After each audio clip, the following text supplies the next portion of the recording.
ರಾಜಕೀಯ ಒತ್ತಡಕ್ಕೆ ಮಣಿಯದೆ ನ್ಯಾಯವಾದ ತೀರ್ಮಾನ ನೀಡುವಂತೆ ಕಿಚ್ಚ ಸುದೀಪ್ಗೆ ಕರ್ನಾಟಕ ರಾಜ್ಯ ಒಕ್ಕಲಿಗ ಒಕ್ಕೂಟದ ಅಧ್ಯಕ್ಷ ಶಿವಣ್ಣ ಒತ್ತಾಯಿಸಿದರು. ಮಳವಳ್ಳಿ ಪಟ್ಟಣದಲ್ಲಿ ಸುದ್ದಿಗೋಷ್ಠಿ ನಡೆಸಿ ಮಾತನಾಡಿ, ಬಿಗ್ ಬಾಸ್ನಲ್ಲಿ ಈಗಾಗಲೇ ಗಿಲ್ಲಿ ನಟ ರಾಜ್ಯ ದೇಶ ವಿದೇಶಗಳಲ್ಲಿ ಪ್ರಚಲಿತರಾಗಿದ್ದು, ಗಿಲ್ಲಿ ನಟ ಒಬ್ಬ ಬಡಕುಟುಂಬವನಾಗಿದ್ದು, ಅವನ ಪ್ರಾಮಾಣಿಕತೆ ನೋಡಿ, ಅವನ ಆಟ ನೀಡಿ ತೀರ್ಮಾನ ಕೈಗೊಳ್ಳಿ ಎಂದು ಒತ್ತಾಯಿಸಿದರು. ಗೋಷ್ಠಿಯಲ್ಲಿ ಸಾಲಮರದ ನಾಗರಾಜು ಇದ್ದರು. ನಮಸ್ತೆ. ನಾವು ಶಿವಣ್ಣ ಅಂತೇಳಿ ಮಳವಳ್ಳಿ ತಾಲೂಕು ಅಖಿಲ ಕರ್ನಾಟಕ ಒಕ್ಕಲಿಗ ಸಂಘದ ತಾಲೂಕು ಅಧ್ಯಕ್ಷರು.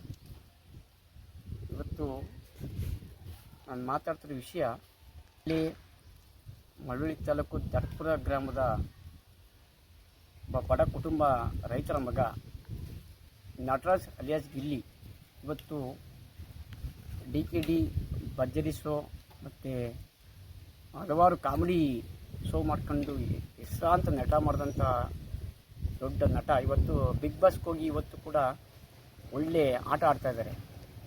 ಇವತ್ತು ಕೂಡ ಅವರು ಕರ್ನಾಟಕ ಜನತೆ ಅವ್ರನ್ನ ತುಂಬ ಬೆಂಬಲಿಸಿದ್ದಾರೆ. ಕರ್ನಾಟಕ ಅಲ್ಲ, ದೇಶ ನಮ್ಮ ಭಾರತ ದೇಶ ಬೆಂಬಲಿಸಿದೆ ಅವ್ರನ್ನ. ದಯಮಾಡಿ ನಮ್ಮ ಗಿಲ್ಲಿ ನಟನಿಗೆ ಎಲ್ಲರೂ ವೋಟ್ ಮಾಡಿ ಅವ್ರನ್ನ ಗೆಲ್ಲಿಸ್ಬೇಕು ಅಂತೇಳಿ ಮನವಿ ಮಾಡ್ತೀವಿ. ಯಾಕೆಂದರೆ ಇವತ್ತು ಆ ಬಿಗ್ ಬಾಸ್ ಅಂದರೆ ಸುದೀಪಣ್ಣ ಅದಕ್ಕೆ ಜಡ್ಜು. ಸುದೀಪಣ್ಣವ್ರಿಗೆ ಮನವಿ ಮಾಡ್ಕೊಳ್ತೀನಿ, ದಯಮಾಡಿ ಬಡ ಕುಟುಂಬ ವರ್ಗದವನು ಪಾಪ ನೀವು ಯಾವುದೇ ರಾಜಕೀಯ ಒತ್ತಡ ಮಣಿಬೇಡಿ. ದಯಮಾಡಿ ಗಿಲ್ಲಿ ನಟನ ಪ್ರಾಮಾಣಿಕತೆ ನೋಡಿ, ಅವನ ಆಟ ನೋಡಿ ಅವನಿಗೊಂದು ಸ್ಥಾನಮಾನ ಕೊಡಿ ಅಂತೇಳಿ ಮೊನ್ನೆ ಸುದೀಪಣ್ಣ ಹತ್ರ ಬೇಡ್ಕೊಳ್ತಾ ಈ ಒಂದು ನಾನು ಮಾತೆರಡು ಮಾತು ನಾನು ಮುಗಿಸ್ತೀನಿ.